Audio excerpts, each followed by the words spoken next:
Avez-vous déjà été si profondément blessé que vous vous sentez incapable de pardonner? Aujourd'hui, je voudrais aborder un sujet qui touche l'humanité tout entière ainsi que le peuple chrétien. Et je voudrais parler de ce qui est bien plus qu'un cancer, la rancune. Dieu désire vous libérer des effets toxiques de ce fardeau dans votre vie. Et si vous avez été profondément blessé dans le passé et que vous avez du mal à pardonner, Dieu peut vous libérer du poids de ce fardeau qui est la rancune. La Bible regorge d'enseignements sur le pardon. Et nous trouvons un bel exemple de victoire sur l'injustice dans l'histoire de Joseph, qui a compris et expérimenté la douleur, mais dont l'esprit de pardon a prévalu. La liste des offenses que Joseph a subies est longue, elle est rudement longue. Son père l'a réprimandé à un moment très important de sa vie où il venait juste d'entendre la voix de Dieu Tout-Puissant. Genèse, chapitre 37, verset 10. Ses frères, jaloux de lui, le haïssaient et ont voulu le vendre comme esclave en Égypte. Et Joseph a été acheté par le serviteur du pharaon Potiphar, dont la femme, remplie de désir pour lui, a tenté de le séduire. Ça a été une épreuve terrible pour lui. Après qu'il eut rejeté ses avances de la femme de son maître, elle a menti au sujet de Joseph, esclave, et l'a fait emprisonner. Même en prison, Joseph a été abandonné. On peut parler d'abandon avec un regard humain, mais ce fut en réalité une rémission. Si quelqu'un avait raison de douter, c'était bien Joseph. Il avait été un fils serviable, honnête dans son travail et soumis aux autorités. Cependant, chaque fois que quelque chose de bon arrivait, quelqu'un lui faisait du tort. Sa vie a été marquée par la déloyauté, la malchance, le ressentiment, l'ingratitude, et ainsi que l'hostilité. Alors, est-ce que quelqu'un parmi vous peut s'identifier à Joseph? Peut-être que vous avez été injustement traité, abusé étant enfant ou abandonné par un parent ou un proche. Peut-être que votre conjoint vous a quitté après des années de mariage, vous avez peut-être été trahi dans une transaction financière ou délaissé par des amis au moment où vous aviez le plus besoin d'eux. Parfois la vie semble nous asséner des coups l'un après l'autre sans nous épargner. Puis, dans notre souffrance intense, nous nous demandons: comment Dieu peut-il me traiter ainsi? C'est dans de telles situations qu'en pardonner semble impossible que nous devons ouvrir notre cœur au Seigneur et le laisser nous montrer comment pardonner. Car le pardon est quelque chose que l'on doit donner. Beaucoup trop de gens entretiennent un esprit de rancune sans même s'en rendre compte. Ils ne le réalisent même pas. Au lieu de régler la douleur, ils tentent de la cacher et de l'oublier. Pendant ce temps, l'amertume s'enracine et ronge toutes leurs émotions et tout fermente à l'intérieur, laissant ainsi place à la putréfaction qui finit par gagner l'âme. À moins d'être traité concrètement, chaque expérience blessante peut engendrer un esprit de rancune capable de corrompre tous les aspects de la vie. La part du croyant n'est pas de nier ou de supprimer la douleur, mais d'être victorieux, d'avoir une victoire, de gagner ce combat au milieu des épreuves, puisque la souffrance fait partie de la vie chrétienne. L'Écriture nous dit, c'est-à-dire la Sainte Bible nous parle de ce qui est normal, de rencontrer la douleur ainsi que la souffrance. L'apôtre Pierre a écrit: « Mes bien-aimés, ne trouvez pas étrange d'être dans la fournaise de l'épreuve, comme s'il arrivait quelque chose d'extraordinaire. » 1 Pierre, chapitre 4, verset 12, dans la fournaise de l'épreuve, c'est-à-dire quand on sent que l'épreuve est comme un feu qui nous consume, qui nous dévore de l'intérieur. Pardon. Nous avons le choix de répondre à l'affliction en accordant le pardon ou en retenant le pardon. La réponse sage est de pardonner, que nous nous sentions capables ou non de le faire. Les sentiments et le pardon n'ont rien en commun. Le pardon est un acte issu de la volonté, tandis que le sentiment est rattaché à notre nature.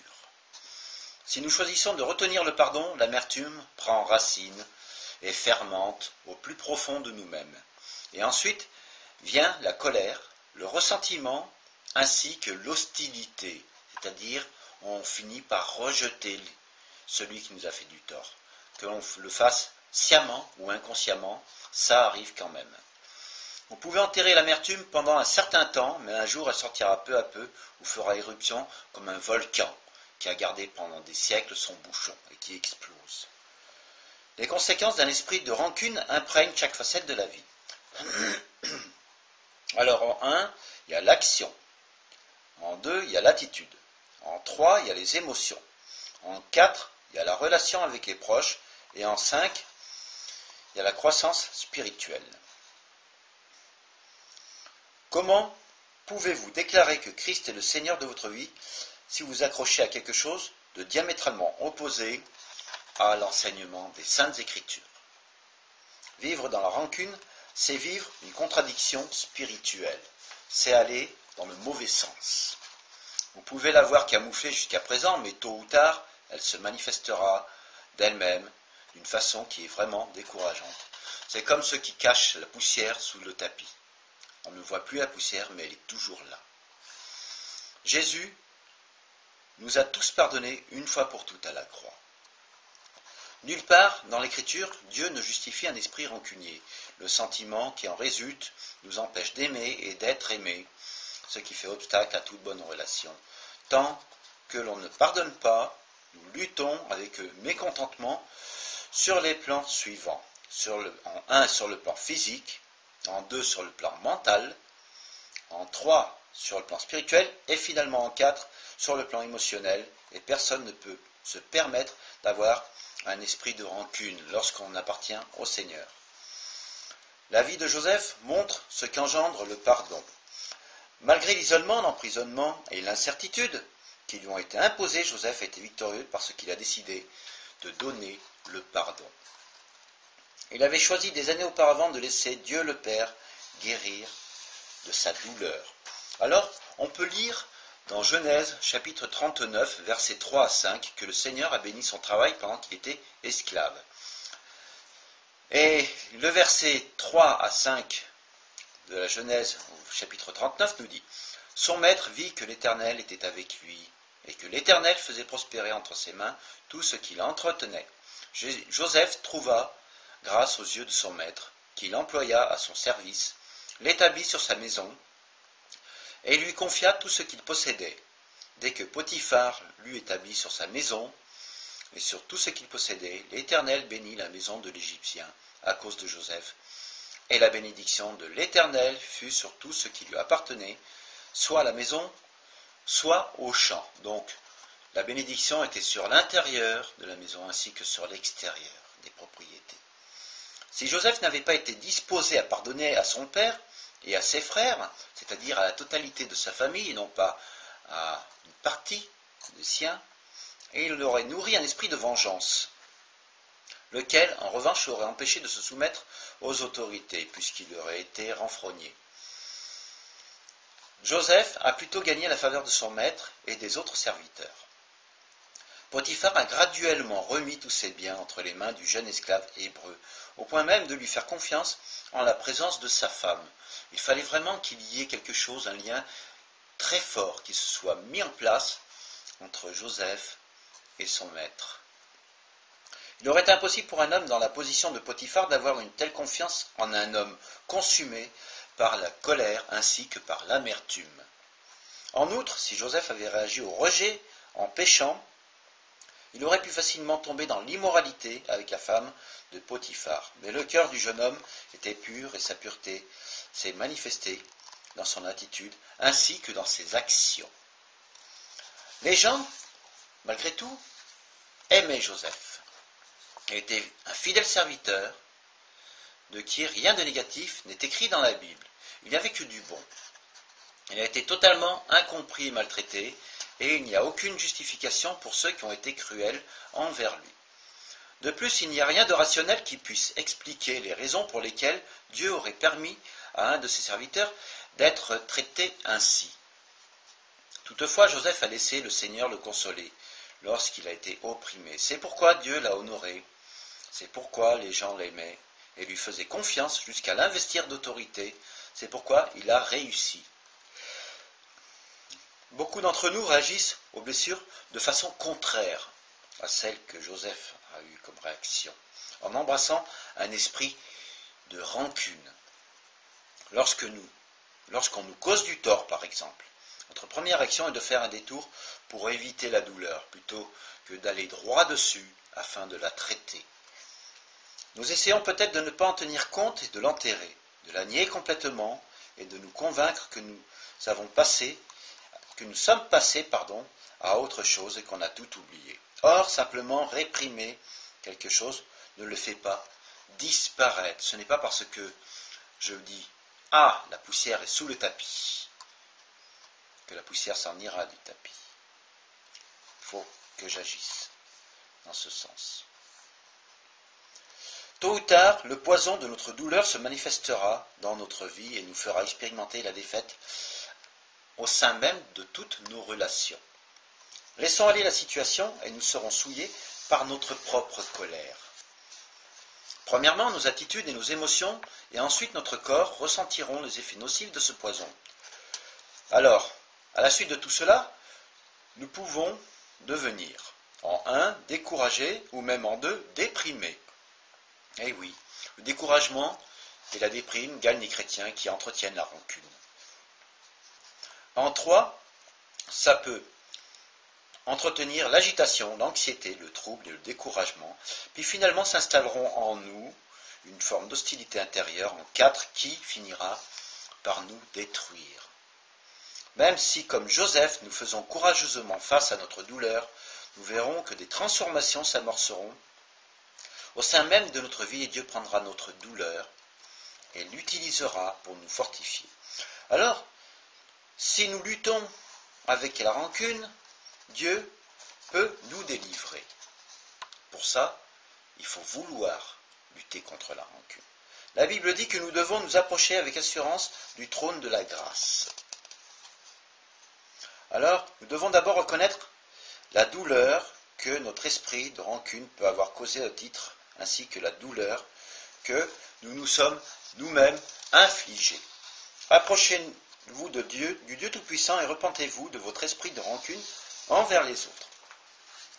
Remerciez le Seigneur de vous avoir montré ce péché et qu'en ayant entièrement payé la dette au calvaire, demandez-lui de vous donner la capacité de pardonner selon les circonstances.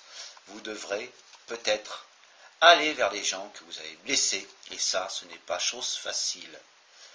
Et leur demandez pardon pour votre attitude à leur égard. Demandez à Dieu de vous donner la sagesse à ce sujet, car il est tellement agréable de recevoir le pardon, mais tellement plus agréable encore de le donner.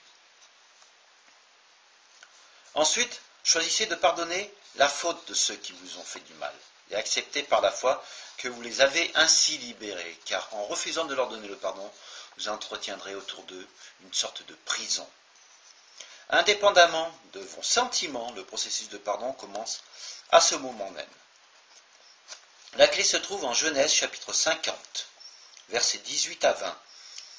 Ses frères vinrent eux-mêmes se prosterner devant lui, et ils dirent, « Nous sommes tes serviteurs. » Joseph leur répondit, « Soyez sans crainte, car je suis à la place de Dieu. Vous aviez médité de me faire du mal, mais Dieu l'a changé en bien pour accomplir ce qui arrive aujourd'hui, pour sauver la vie à un peuple nombreux. » Alors, Dieu a toujours été un Dieu juste.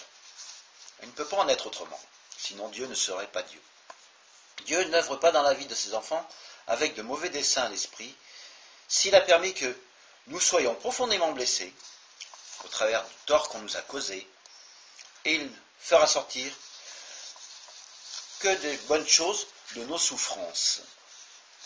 La chose importante est de détourner les yeux de notre offenseur et de les fixer sur le grand plan que le Seigneur a pour nous. Est-il possible que la raison de certains de nos échecs soit liée à un esprit de rancune?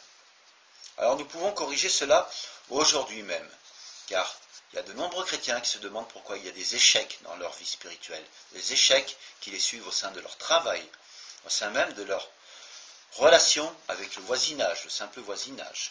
Et bien tout simplement, peuvent se poser la question suivante. Ai-je pardonné à tous ceux qui m'ont fait du tort?